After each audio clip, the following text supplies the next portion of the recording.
Jai Hind aspirants, I Ruby Thakur welcome you to SSB Crack Exams channel and I am here with a new topic. So आज है 31 अक्टूबर और आज ही के दिन हम याद करते हैं सरदार वल्लभ भाई पटेल जी को। आज उनकी बर्थ एनिवर्सरी है एंड साथ ही में आज ही के दिन को हम सेलिब्रेट करते हैं नेशनल यूनिटी डे और इस बार 2024 में we are marking it as the 10th national unity day. तो चलिए जानेंगे आज विस्तार में सरदार वल्लभ भाई पटेल जी के बारे में। प्राइम मिनिस्टर नरेंद्र मोदी जी वो पहुंच चुके हैं गुजरात में एंड वहीं से उन्होंने floral tribute at the statue of unity, आप सब जानते हैं इसके बारे में। तो सरदार वल्लभ भाई पटेल जी को ही ये एज अ ट्रिब्यूट बनाया गया था 2018 में। तो आज इनकी बर्थ एनिवर्सरी पे yes prime minister Modi ji there only, आप नीचे देख सकते हैं इमेज में। तो ये सारी प्रिपरेशंस है जो वहां पर हुई हैं आज के दिन के लिए।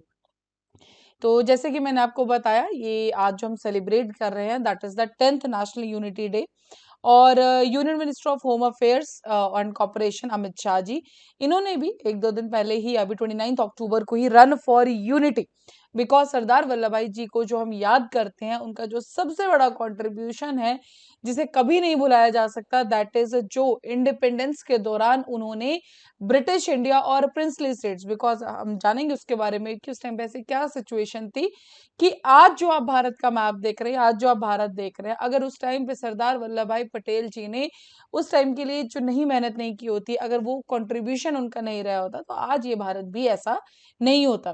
तो सबसे बड़ा जो उनका कंट्रीब्यूशन है, जो उन्होंने भारत को यूनाइट किया है, उस चीज के लिए हम उनको याद करते हैं एंड इसीलिए ये जो रन फॉर यूनिटी है इसको भी फ्लैग ऑफ किया गया, न्यू दिल्ली से इसको ऑर्गेनाइज किया गया था। So it initiated a call for solidarity in 2015। Run up for unity जो है ये एक प्लेज है नेशनल कोहेजन के लिए, साथ ही में प्रोग्रेसिव डेवलप्ड इंडिया, बिकॉज विकसित भारत का हम एक सपना देख रहे हैं 2047 के लिए। लेकिन उसके लिए अगर आप सोचिए, अगर आज जो भारत आप देख रहे हैं अगर ये टुकड़ों में बंटा होता तो क्या आज हम एक विकसित भारत का सपना जो हम एक सब साथ मिलकर जो आज प्रयत्न करें क्या हम कर पाते? नहीं। सो इसीलिए जो रन फॉर यूनिटी है एक यूनाइटेड, एकजुट और प्रोस्पेरस फ्यूचर की जो है ये कल्पना करता है। प्राइम मिनिस्टर मोदी जी साथ ही में काफी सारे इंफ्रास्ट्रक्चर डेवलपमेंटल प्रोजेक्ट्स, मात्र जो कहा जा रहा है अराउंड 280 करोड़ के जो प्रोजेक्ट्स है, एकता नगर केवाडिया जहां पे स्टेच्यू ऑफ यूनिटी सिचुएटेड है, नर्मदा के किनारे, नर्मदा नदी के किनारे गुजरात के डिस्ट्रिक्ट में, वहीं पर जो है ये सारा जो है फंक्शन चल रहा है फॉर द नेशनल यूनिटी। हालांकि हर एक स्टेट अपने तरीके से इसे सेलिब्रेट कर रहा है। देन एंड जो भी इंफ्रास्ट्रक्चर प्रोजेक्ट्स रहेंगे that will be for tourism और एक्सेसिबिलिटी को इम्प्रूव करने के लिए, सस्टेनेबल इनिशिएटिव्स के लिए आगे बढ़ने के लिए, उन सब चीजों के लिए yes we are with this particular project. साथ ही में इंडियन एयरफोर्स फ्लाई पास से के द्वारा भी वहां पे फ्लोरल ट्रिब्यूट दिया जाएगा that is to the Sardar Vallabh भाई पटेल जी।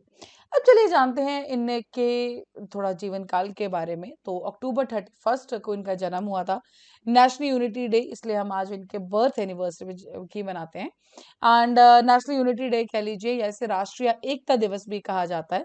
डन। जैसे कि मैंने आपको बताया भारत के इंडिपेंडेंस के लिए जो है, आजादी के लिए जो इनके प्रयत्न हैं, उन सब चीजों के लिए याद किया जाता है इनको। साथ ही में was also the first deputy prime minister, home minister थे ये इंडिया के एंड आप सब जानते हैं इनको आयरन मैन ऑफ इंडिया के नाम से ही जाना जाता है। अपने अपने स्कूल टाइम पे बुक्स में एंड ऑल में सब में पढ़ा होगा। नेशनल यूनिटी डे जो है वो याद कराता है आपको कि किस तरह से जो डाइवर्स प्रिंसली स्टेट्स थे उसको एकजुट एक नेशन में कन्वर्ट करने के लिए जो सारे योगदान सरदार वल्लभ भाई पटेल जी ने किया था, आज हम उन सब चीजों को याद करते हैं। 1875 में नादियाद गुजरात में इनका जन्म हुआ था। बाय प्रोफेशन ये लॉयर थे, लेकिन लॉयर से जो इनका जीवन का एक टर्निंग पॉइंट आता है वो आता है जब महात्मा गांधी जी ने इनको चूज किया था as the deputy commander to lead, जब खेड़ा सत्याग्रह था 1918 में।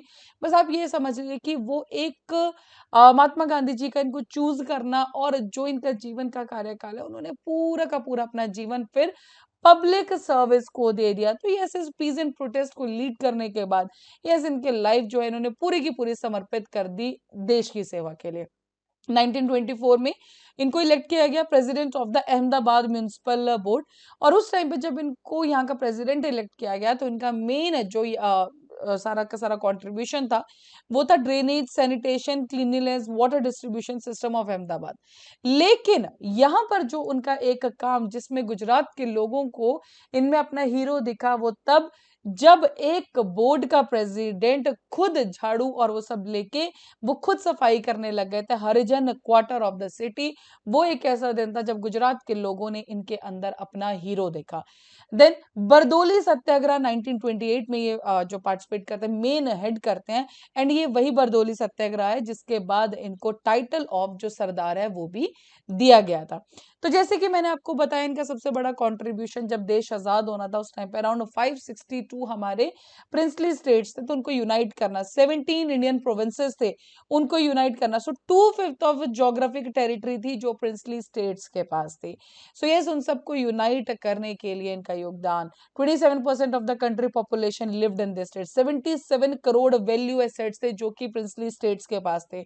अब ये सोचिए अगर उस टाइम पे सब अलग हो जाता तो आज जो स्थिति थी क्या सेम रहती? नहीं। जब इंडियन इंडिपेंडेंस एक्ट आता है तो उस पर्टिकुलर टाइम पे ब्रिटिश इंडिया जो है वो जैसे कि मैंने आपको बताया ब्रिटिश इंडिया स्टेट्स थे और प्रिंसली स्टेट्स थे।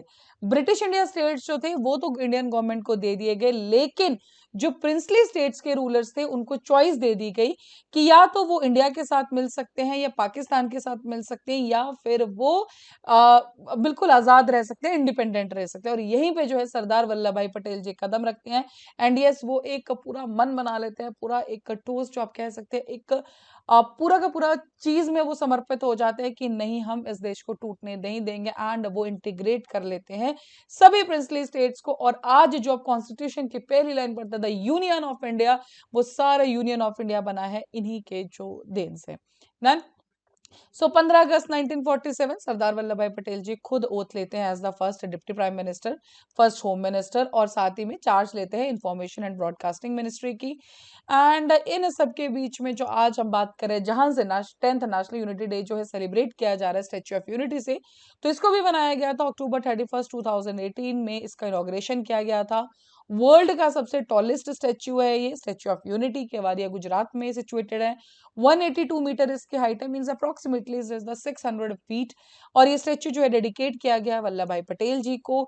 नर्मदा के किनारे इसको बनाया गया है, सिचुएटेड है साधु बेत है लॉक के किनारे में और मेन लैंड से कनेक्टेड रहता है 300 मीटर का ब्रिज आप नीचे देख सकते हैं ये ब्रिज है सो इससे कनेक्टेड है मेन लैंड से। And yes this is the particular place जो डेडिकेट किया गया है सरदार वल्लभ भाई पटेल जी को।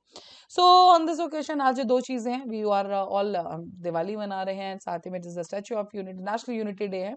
सो yes we wish you all a very very happy Diwali and I hope you all enjoy and just be have a safe and a very very happy Diwali. And अभी आपके screen पे courses for SSB interview online courses हर महीने batches बैठ तक join कर सकते हैं। साथ ही we're having courses for the NDA CDS एफकेट you can enrol in this particular courses and जब भी आप एनरोल करें उस टाइम पर discount code that is the warrior 10 आप यूज करना ना भूलें। जैसे आप इस कोड को यूज करेंगे you'll be getting the 10% off on that particular course. So that's all for the day. Thank you so much for watching this video lecture. जय हिंद, जय Bharat, wish you a very happy Diwali.